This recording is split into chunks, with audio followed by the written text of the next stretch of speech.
There's a moment that separates operators from everyone else, and it happens in complete silence. It's not during the gunfight, it's not during the helicopter insertion, or the breaching charge, or the chaos of close-quarters battle. It happens in a sterile room at 0400 hours, when a 19-year-old candidate sits blindfolded in front of a disassembled weapon, and the instructor whispers, "You have 4 minutes, one mistake, and someone dies." That moment reveals everything about who will make it and who will wash out. The difference isn't courage, it isn't strength, it isn't even intelligence.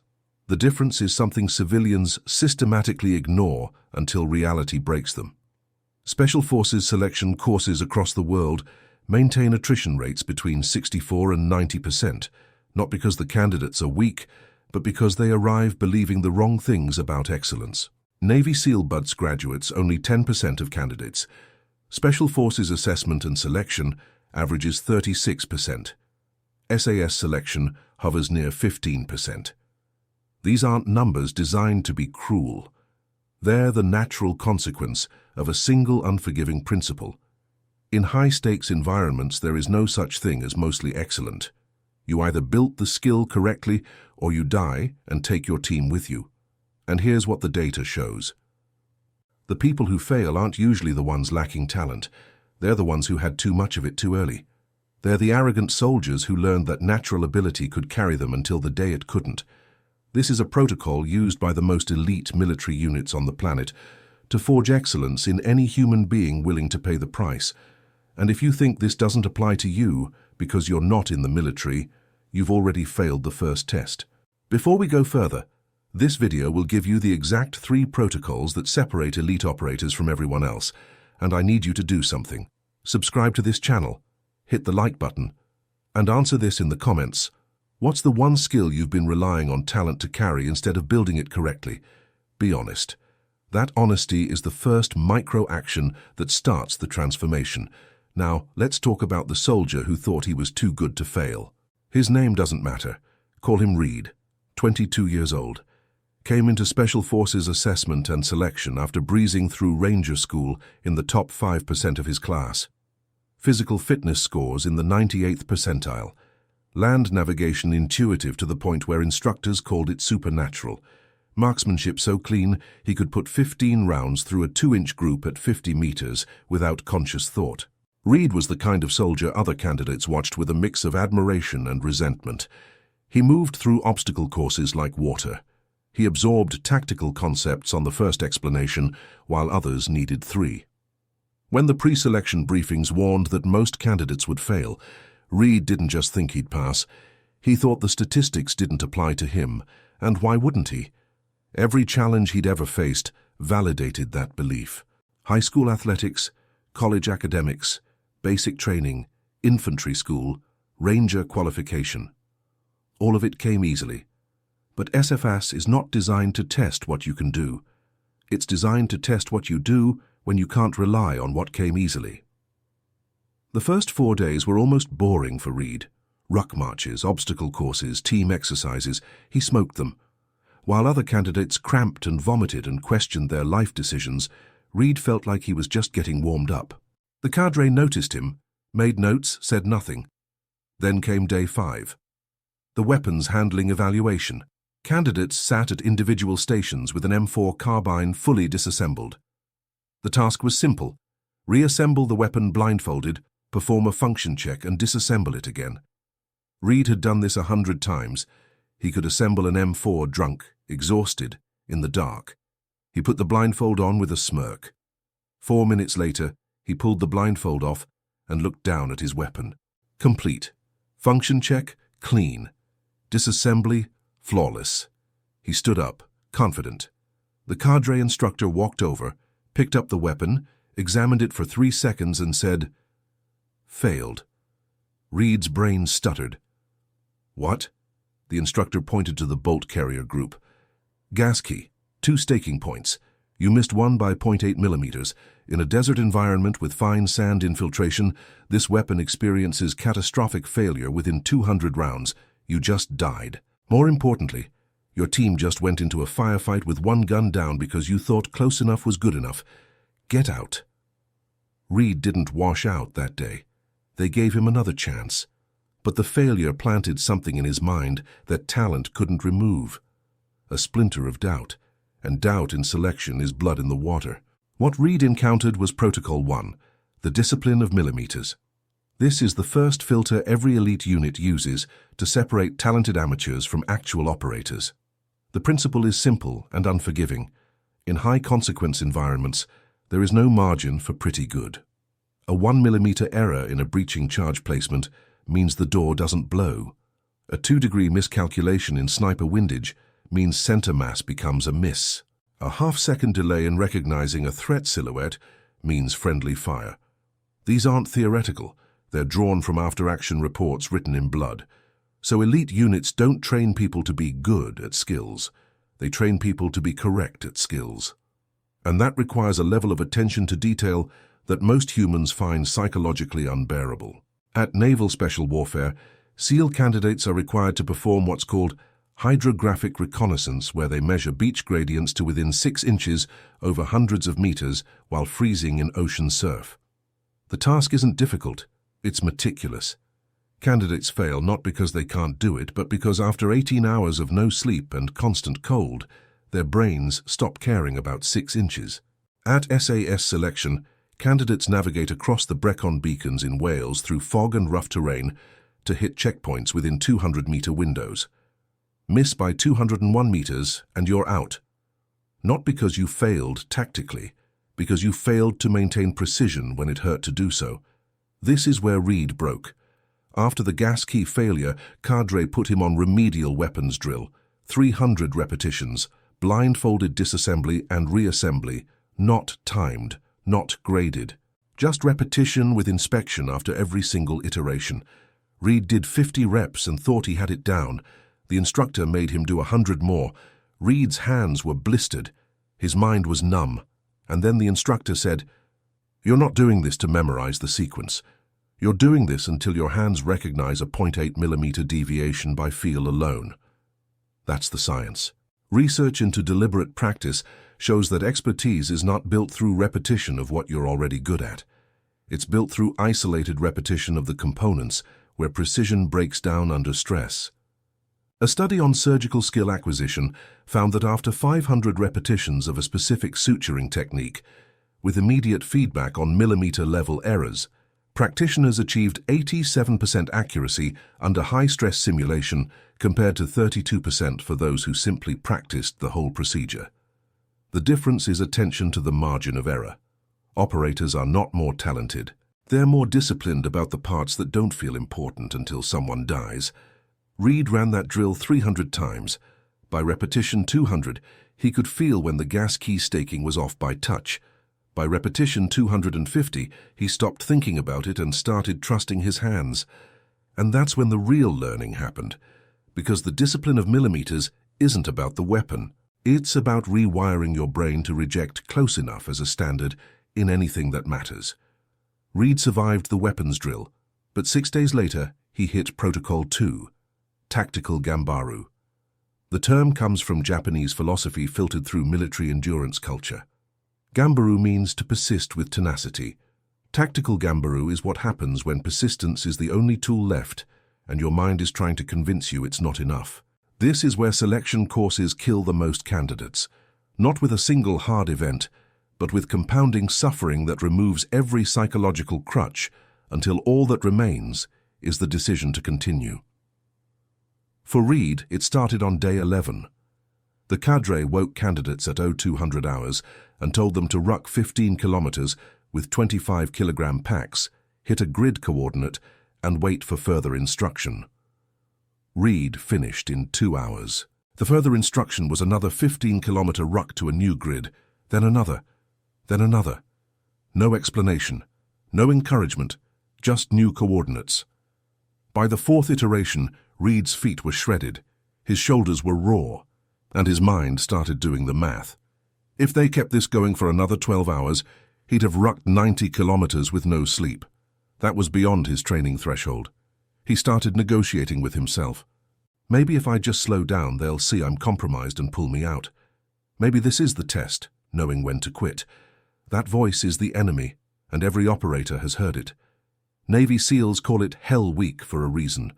5.5 days, 4 hours of total sleep, constant cold water immersion. Candidates are pushed into hypothermic states repeatedly. Surf temperatures hover around 4 degrees Celsius. The human body can't adapt to that. It can only endure it. The attrition rate during Hell Week is 60%, and most of those failures happen on day 3, when the body is too damaged to recover and the mind realizes there are still 2 more days. The quitting happens in a specific moment. Candidates are told that if they want to drop, they simply ring a brass bell 3 times and the suffering stops immediately. Warm clothes, hot food, sleep, medical attention, all of it waiting on the other side of 3 bell rings. The mind in that state is no longer capable of rational cost-benefit analysis. It's in pure survival mode, and survival mode says, quit. The ones who make it aren't tougher. They made a different decision before Hell Week started. Research into persistence under extreme duress identifies what's called the 40% rule. When your mind is screaming that you're at your limit, you're actually only at 40% of your true capacity. The brain is designed to preserve resources and avoid damage, so it sends stop signals long before you're in actual danger. Operators are trained to recognize those signals as noise, not data. Reed didn't know the science. But on the 6th ruck, when his mind was offering every reason to quit, he did something different. He stopped negotiating. He didn't think about the next 12 hours. He thought about the next 5 minutes. Can I ruck for 5 more minutes? Yes. Okay. Do that. Then ask again. He turned persistence into a series of micro-commitments instead of a single overwhelming decision. 5 minutes became 30. 30 became 2 hours. 2 hours became the full day. When the cadre finally called Endex, Reed had rucked 78 kilometers over 19 hours. Other candidates who were stronger, faster, and better conditioned had quit at 40 kilometers. Not because they couldn't do it, because they tried to hold the entire weight of the task in their mind at once, and it crushed them. Tactical Gambaru is not about toughness. It's about refusing to let your brain negotiate with your commitment. Reed thought he'd learned the lesson. Attention to detail, persistence, those were the keys. Then he met Protocol 3, and it shattered everything he thought he understood about excellence. Protocol 3 is called Infinite AAR. AAR stands for After Action Review. It's a structured debrief used by military units after every mission to identify what happened, why it happened, and how to improve. In conventional units, AARs are pro forma, checklist items. But in special forces, AARs are religious doctrine. And the principle is this: there is no such thing as a perfect mission. Even when everything goes right, there are micro-errors invisible to civilians that an operator must identify and eliminate. Because the next mission will be harder. Reed saw this on day 16. Candidates were tasked with a direct action raid simulation, 12-man teams. Objective: clear a structure, secure a simulated HVT, exfil within 18 minutes. Reed's team crushed it. Perfect communication, flawless breaching, no errors. Finished in 14 minutes. They stood around afterward, exhausted but satisfied. Then a cadre instructor who'd been observing pulled them into a debrief. He went through the mission step by step, stacking order on the breach, hand signals during the approach, muzzle discipline in the confined space, fields of fire during the HVT extraction. Reed waited for the praise. It didn't come. Instead, the instructor pulled out a notepad and rattled off 47 micro-errors the team had made. 47 in a flawless mission. Reed couldn't believe it. We succeeded. We got the objective. What's the problem? The instructor looked at him like he'd just said the Earth was flat. You succeeded in a simulation with no real bullets, no real explosive residue affecting visibility, no real casualties bleeding out while you clear rooms, no real QRF inbound to collapse your exfil window. You succeeded in the easiest possible version of this mission, and you still made 47 errors. Now imagine you're in Ramadi, night op, real HVT who's expecting you, armed guards, civilians in the structure, exfil under fire. How many of those 47 errors get someone killed? Reed had no answer. The instructor continued, the difference between you and a veteran with 10 years downrange is that the veteran has done this 1,000 times and he's still finding new mistakes. That's why he's alive. You did it once, did it pretty well, and you think you've mastered it. That's why you'd be dead. That's Protocol 3. Infinite AAR is the recognition that excellence is not a destination. It's a process of relentless, uncomfortable self-examination that never ends. The science backs this up. A study on military after-action review effectiveness found that units conducting structured AARs after every training iteration reduced casualty rates in actual combat by 34% compared to units that only debriefed after major failures. The reason is psychological. Most humans stop improving once they reach good enough. An AAR culture removes the concept of good enough by forcing you to find the flaws even in success. Reed started doing personal ARs after every training event, not just the failures, everything. A successful navigation course, what did I miss? A clean weapons drill, where was I slow? A team exercise that went perfectly, what would I do differently under fire? This is the mentality that separates operators from civilians. Civilians practice until they get it right. Operators practice until they can't get it wrong. And the only way to reach that standard is to assume that every iteration, no matter how successful, contains invisible flaws that will kill you if you don't find them first. 8 years later, Reed is no longer a candidate. He's a senior team sergeant with 4 combat deployments and enough operational experience that younger candidates look at him the way he once looked at instructors. He runs the same weapons drill he failed at selection. Blindfolded disassembly and reassembly. He's done this 5,000 times, and he still finds micro-improvements. A finger placement that shaves half a second off reassembly. A tactile check that catches wear on the extractor spring before it becomes a malfunction. He is, by any measure, an expert, and he treats every iteration like he's still learning. Because he is. That's what the 3 protocols create. Protocol 1, the discipline of millimeters, gave him precision. Protocol 2, tactical Gambaru, gave him endurance. Protocol 3, infinite AAR, gave him the humility to keep improving after he thought he'd arrived. Together they didn't just make him a better operator, they made him a different kind of human.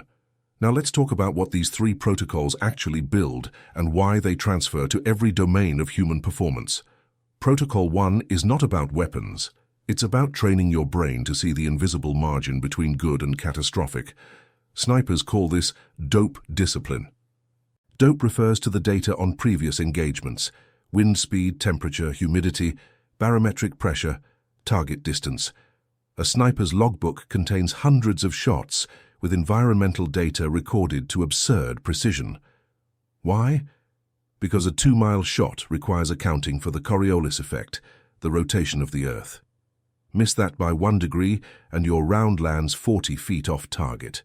Civilians hear that and think it's irrelevant to them, but the principle is universal. A surgeon who ignores millimeter-level precision in suturing creates infection vectors. A software engineer who ignores edge cases in code creates catastrophic failures under load. An entrepreneur who ignores micro-signals in customer behavior misses the early warning signs of market shift.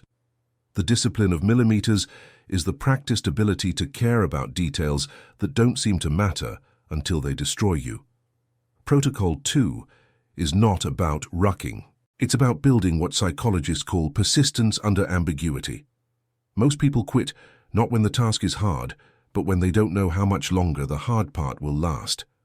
The brass bell during Hell Week is effective because it offers certainty. Ring it and the suffering ends. The candidates who make it are the ones who accept that they don't know when it ends and commit anyway. That transfers directly to civilian life. Building a business means working for years without knowing if it will succeed.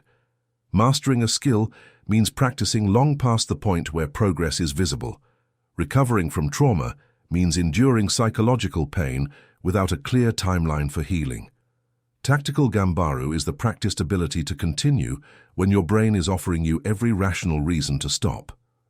Protocol 3 is not about military debriefs. It's about what scientists call deliberate practice with error detection. Research shows that experts in every field, music, surgery, athletics, chess, share a common behavior. They don't just practice. They practice with immediate feedback on where precision breaks down, and they isolate those breakdowns for repetitive correction. A concert pianist doesn't run through pieces they've mastered. They isolate the two-bar passage where finger transitions falter and repeat it 300 times with micro-adjustments. A chess grandmaster doesn't replay games they won. They study positions where their intuition failed and rebuild the mental model. Infinite AAR is the practiced ability to find the flaws in your success before reality does it for you. Now here's the data point that makes all of this undeniable. 73% of Special Forces veterans go on to start successful businesses compared to 12% of the general population. That's not because they learn to shoot. It's because they learn to think like operators. They learn to see the details that kill businesses. They learn to persist through the ambiguous middle years when most entrepreneurs quit. They learn to improve even when the business is profitable because they know the market will punish complacency. The protocols transfer because they're not military skills. They're human performance protocols tested in the most unforgiving environment on the planet. So let's get uncomfortable. If you're still watching this, it's because some part of you recognizes that you've been operating with a civilian mentality in a world that punishes it. And here's the truth you don't want to hear. You lack discipline, not because you're weak, but because you've never been in an environment that made the cost of imprecision visible. You've been allowed to get away with pretty good. You've been rewarded for effort instead of outcome. And now you're confused why talent isn't enough. Let me tell you what I see. You start projects and abandon them when they stop being fun. That's not a motivation problem. That's a Gambaru problem. You don't know how to persist when your brain is negotiating. You practice skills until you're decent and then you plateau. That's not a talent problem. That's a millimeters problem. You don't know how to isolate the micro-errors that separate good from excellent. You succeed at something, and then you coast. That's not a laziness problem. That's an AAR problem. You don't know how to find flaws in your success. The reason you're not excellent is because you've been optimizing for comfort instead of capability. You've been trying to find the easy path, the shortcut, the hack that lets you skip the price. And the price is always the same. Attention to detail when it's boring. Persistence when it's painful. Improvement when you think you've already arrived. Elite operators aren't special. They just stopped looking for a way around the price and started paying it. So here's what you do. Not theory, not inspiration. Concrete action. Step 1. Choose one skill or domain where you want to become excellent. 1. Not 3, not 5. 1. Step 2. Identify 5 invisible details in that domain that separate good from excellent. If it's public speaking, maybe it's breath control between sentences. If it's writing, maybe it's transition clarity between paragraphs. If it's sales, maybe it's the 2-second pause after asking a closing question. Find 5. Write them down. Step 3. Make a non-negotiable commitment, not a goal. A commitment. I will practice this skill for 30 minutes every day for the next 90 days, regardless of how I feel. No motivation required, no negotiation allowed. You do it because you committed, the same way you'd show up to selection because you signed the contract. Step 4. Conduct a 5-minute AAR after every practice session. 3 questions. What did I do well? Where did precision break down? What will I adjust tomorrow? Write it down. This is not optional. The AAR is where improvement actually happens. Step 5. Eliminate the shortcut hunt. Every time you catch yourself looking for the faster way, the easier method, the hack that lets you skip the reps, stop. Recognize that voice as the same voice that rings the bell on day 3 of Hell Week. It's not giving you wisdom. It's trying to protect you from discomfort. And discomfort is the price of transformation. Do those 5 steps for 90 days, and you will not be the same person. Not because the steps are magic, because they force you to operate like someone who's being graded on millimeter-level precision in an environment where failure has consequences. There's a veteran instructor at Fort Bragg who's 58 years old. He's been running selection courses for 23 years. He's seen thousands of candidates. And when you ask him what he wishes he could tell his younger self, he says this: I wasted 2 years looking for the easy path. I thought there had to be a smarter way, some technique the instructors weren't telling us. There wasn't. The technique was doing the thing correctly 10,000 times until it was built into my nervous system. I wish I'd started paying the price earlier, instead of spending 2 years resenting that there was a price at all. That's the message. You already know what you need to do. You've probably known for years.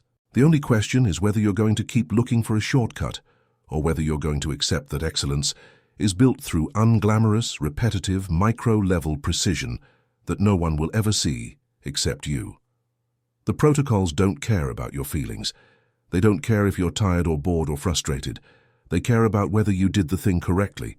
And if you didn't, they care about whether you'll do it again tomorrow. That's the operator mentality. That's what separates the 10% who make it from the 90% who wash out. Not talent, not toughness, the willingness to pay the price in full without negotiating. Here's the final thing you need to understand.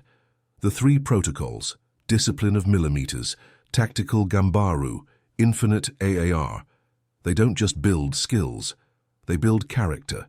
They build the kind of person who doesn't quit when it's hard, who doesn't coast when it's easy, who doesn't make excuses when they fail. Every single day you apply these protocols, you're becoming a different version of yourself. Not louder, not more impressive, just more solid, more reliable, more dangerous in the way that competence is dangerous. The world is full of people with talent who never built discipline. The world is full of people with potential who never paid the price. And the world rewards the small percentage who did both. You have a choice right now. You can watch this video, feel inspired for 20 minutes and then go back to doing exactly what you were doing before, or you can recognize that this is the moment. This is the decision point. The brass bell is in front of you and it's offering comfort. And on the other side of not ringing it is the version of you that's excellent at something that matters. The protocols are waiting. The price is clear. The only question is whether you're ready to stop being a civilian in an operator's world. Now subscribe to this channel if you haven't already. Turn on notifications and answer this question in the comments. Which of the 3 protocols do you need most right now? Discipline of millimeters, tactical Gambaru, or infinite AAR? Be specific. Tell me the domain and the flaw. Because the operators who make it aren't the ones who hide their weaknesses. They're the ones who identify them, isolate them, and fix them with ruthless precision. That's how you become excellent at anything. Not by being talented, by being disciplined about the parts that talent can't touch.